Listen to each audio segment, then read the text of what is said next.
Ready to break the internet, friend?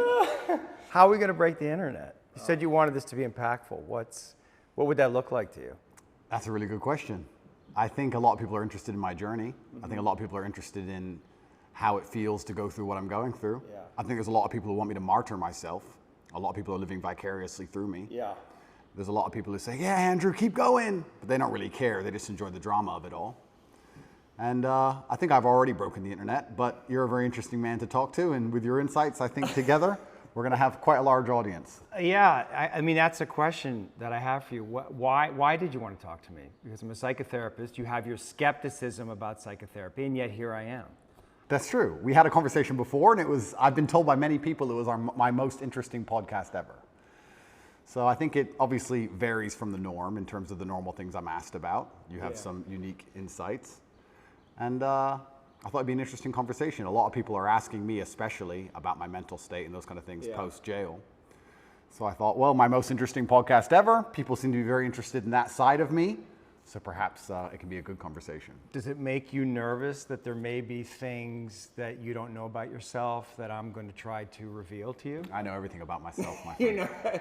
You know everything about yourself. I believe that I have an intimate grasp of all the things about myself which matter, which allow me to compete. Right. So there may be things I don't know, but I'm not sure if I particularly need them. So I'm not that interested. Right. What's useful is more important than what's true. Absolutely. Right, and you've developed a framework of thinking about yourself and thinking about reality that's been incredibly effective for you. Completely. Right. What's useful is more, you nailed it. What's useful is more important than what's true. Do you like to make people think what you think? Because you have a lot of influence. Yeah. And that's got to feel good. You're influencing people. You have this worldview. It's a powerful worldview. It's got all these things. And so you want to influence other people in some way to adopt that. I think that charity, even of itself, I think charity is probably one of the most selfish things you can do, which most people say, I'm giving money. I give $25 million a year. There's a website, tatepledge.com, you can see it. And I feed children all across war-torn countries, mainly in the Islamic world and in Africa. Am I doing that for the children? Yes. But I also feel great. I feel good for doing that. Of course. Yeah. So it's not a selfless act. No, nothing selfless. Nothing selfless. And it shouldn't be. And it shouldn't be, that's right. So when I'm helping all these people out here, I'm not doing it because I'm some philanthropist. I feel good helping people and people sending me emails saying, you changed my life. I feel good about it. I'm not going to sit here and pretend I'm just Mr. Philanthropist and I just care about the world. No, I like helping people because I feel good about doing it. It makes me feel good inside, which is why I do it. So yeah, I use my power to feel good. And I think the easiest way to feel good is to make others feel good. I believe that humans exist that way, and I think that's why we're societal animals. Even in jail, when I felt my worst, my goal was to make someone else smile. Because if I can make someone else smile, I would smile. So if on my worst days, I was my most charming, my most energetic, my most interesting, my most talkative. Yeah. I was happiest on my worst day because I decided that's how I have to be to stop myself feeling bad. Do you struggle between, your will is very strong. Yeah. And I can feel the place where you like to impose your will in the world. Yeah. So your will versus God's will. Well, he'll win. Are you in a fight with God on some level, like not literally, but unconsciously, between his will and your will? No, I think I am doing his will. I think I am doing his will, which is what it takes to be truly successful in the world. I do believe that the moral arc of the universe does bend towards truth. And that's not my saying. I think that's Martin Luther King's. But I think that it bends towards truth and justice in the end. I think that the battles we are currently fighting in society, which look hopeless, in the end can be won.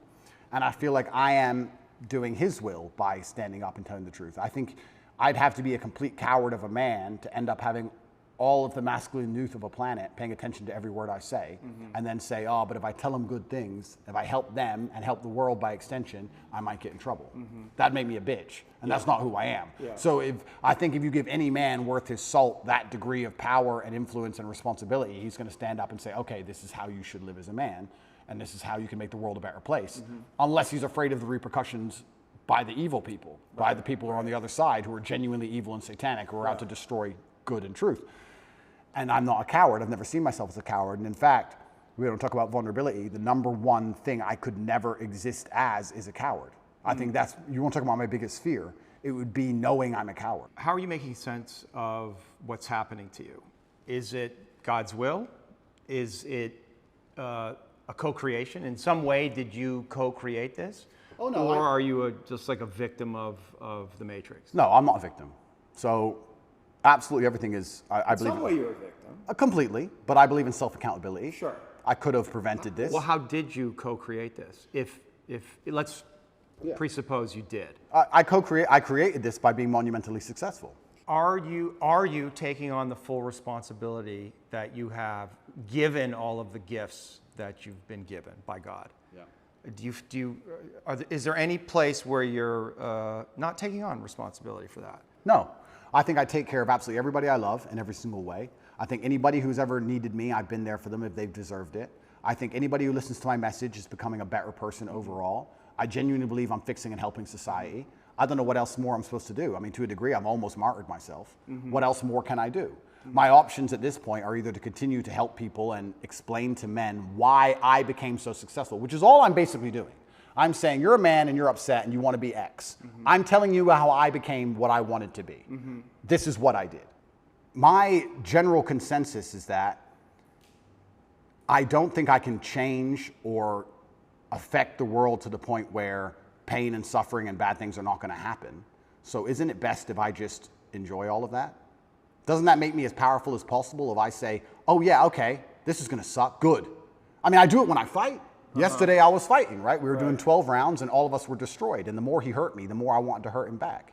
The more he hurt me, the better it felt. The more powerful I felt, the more he hit me.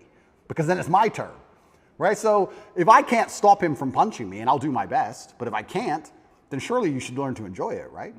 And I don't think you can stop life from hitting you. And I don't think you can stop life from giving you unexpected surprises. And I don't think you can stop yourself from feeling sometimes sad or anxious or upset.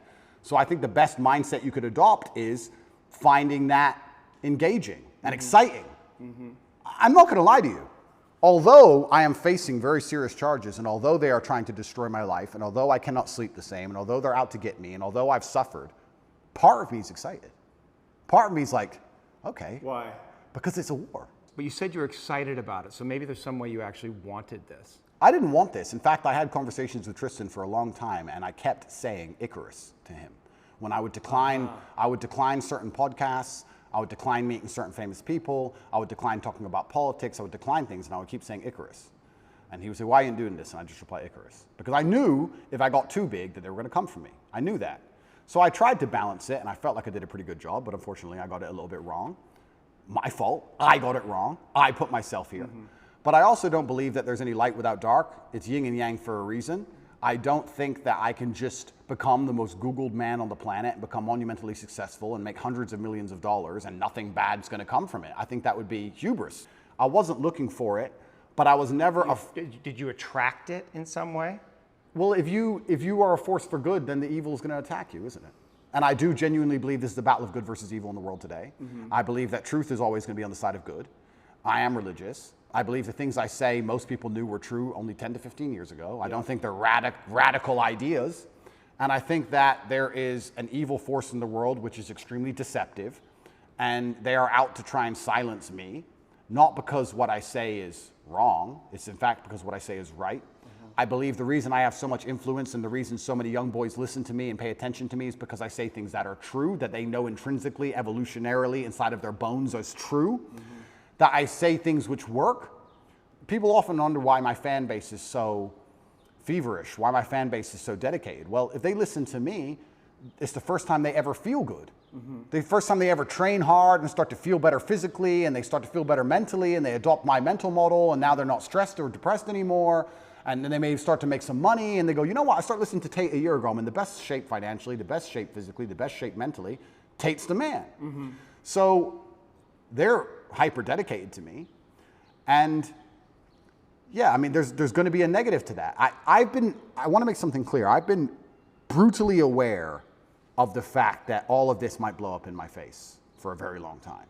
I've not been ignorant to that. And I think that's why jail didn't cause me pain. Because I wasn't in jail like, how did this happen? I was in jail thinking, they got me. I knew it. They've been after me for a long time. I knew they were coming. Is that enough? Is that all I have to say?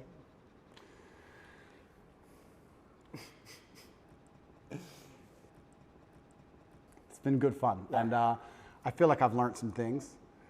And I feel like we need to do it again. Absolutely. Yeah, that was fun. I appreciate you, man. Thank you, bro. Yeah. Thank you.